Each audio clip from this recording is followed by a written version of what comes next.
नमस्कार, प्रणाम। रउआ देखतानी भोजपुरिया बिहार न्यूज रजनीश पांडे के साथ। अभी हमारा संगे पवन सिंह 2 के नाम से वायरल होखे वाला विनय तिवारी जी बानी, हमार प्रिय भाई। भटनी में यहाँ के प्रोग्राम भइला, दशहरा के समय में प्रोग्राम के बाद यहाँ के काफ़ी तेजी से वायरल भइनी। विनम्र व्यवहार, विनम्र स्वभाव की वजह से यहाँ के बड़ी लोग पसंद करेला, यहाँ के बातचीत के बड़ी लोग सम्मान करेला। विनय जी, भोजपुरिया बिहार न्यूज में राउर बहुत बहुत स्वागत बा। छठ पूजा के भैया दूज के हमरा तरफ से बहुत बहुत बधाई एवं शुभकामना बा। आपकी भी बधाई भैया। और हमरा खातिर बहुत बड़ बात बाकी इतना दूर से आप सब चल के आइला, हमके बहुत अच्छा लागेला भैया। और आपके भी प्रणाम बा। और इस चैनल के माध्यम से जे भी हमार सुने वाला बा, जे भी दर्शक बा, सबके के प्रणाम बा। काहे से कि आप सबके ही हाथ में बा केहू के जीरो से हीरो बना दिया। चलिए, बहुत बहुत धन्यवाद बा रउआ के कि हमने के इतना इज्जत देहनी आई। मतलब सच सच बताओ तनी विनय जी, अगर भोजपुरी कलाकार लोग अगर केहू इज्जत हमरा के देले बा तो बहुत लोग देले बा, लेकिन उनमें सबसे बढ़ चढ़ के राउर इज्जत आ राउर सम्मान बा हमरा नज़र में भी। चलिए, एगो छठ माँ के गाना, एगो दूगो जगो रउआ गइले हो कि बहुत सारा गाना राउर बाज रहल बा, हम सुनत तनी कई जगह, तो थोड़ा सा में गाई। छठी माई के शुभकामना बा हमारा तरफ से पर्व के। छठी माई के कृपा रउआ ऊपर सबसे पहले बनल रहो, ताकि रउआ और तरक्की करे। कबो हमने कहीं से रउआ लगे उस समय निजी और गाड़ी होके, और गाड़ी में हमने के घूम के इंटरव्यू ली सर। एक बाद रउआ से इंटरव्यू लेबे हम तबे आए। भाई लोग एकदम भरपूर साथ देवे के बा विनय जी के, कि ओकरा बाद अगर हमने यहीं से तो यहाँ के निजी गाड़ी में घूमी से। हालांकि यहाँ के बहुत मध्य परिवार से बानी, मध्यम परिवार से बानी, गरीब परिवार से बानी, लेकिन आदमी धन से बड़ा ना होला, मन से बड़ा होला। मन यहाँ के दिल जौन बा ना बहुत बड़ा बा, दरिया बा। चलिए विनय जी, बिना देर कइले छठी माई के गाना गाई। एगो हमरा दिल के करीब रहे गाना गाई गाई गाई पहले छठी मैया के। लेकिन कि छठी माई के घाटवा पयाजन बाजन बाजा बाजावाई हो। कि छठी माई के घाटवा पयाजन बाजन बाजा बाजावाई हो। गोदिया में होई है बाला का बाता अर्घ देवे आई हो। गोदिया में होई है लालन बाता कोसी भरे आई हो।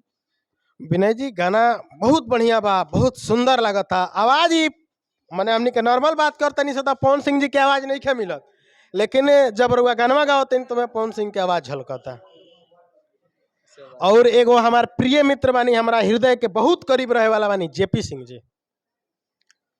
वहाँ के माध्यम से और पूरा इन्फॉर्मेशन हमारा मिलल रुआ से जुड़नी है। जुड़ला के बाद रुआ हमारा अपना भाई में और रुआ में कोनो अंतर ना लगेला, तो रुआ हमारे एकदम प्रिय भाई बानी, में कोनो बात नहीं है। और छठी मैया के कुछ और सारा और गाना आइल बा, उनमें से थोड़ा थोड़ा गाई, चूँकि छठ पूजा खातिर स्पेशल वीडियो भी बनाओ तनी।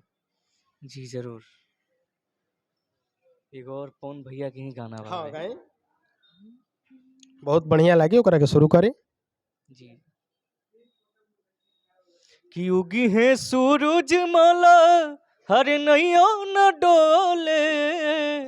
कि उगी है सूरज माला हर नैया न डोले रे। कोयलिया बोले हो गईले भोरा भिनु सार रे। कोयलिया बोले हो गईले भोरा भिनु सार।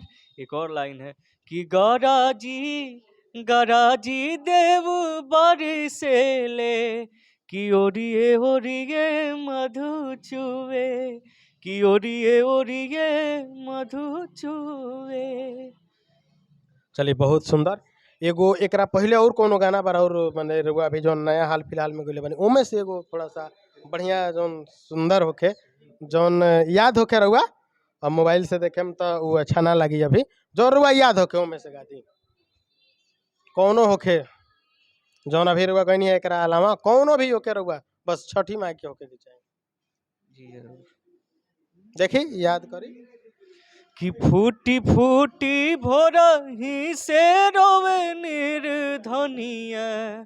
कि फूटी फूटी भोरही से रोवे निर्धनिया। कैसे करब बरत तोहार ए छठी मई, कैसे करब बरत तोहार।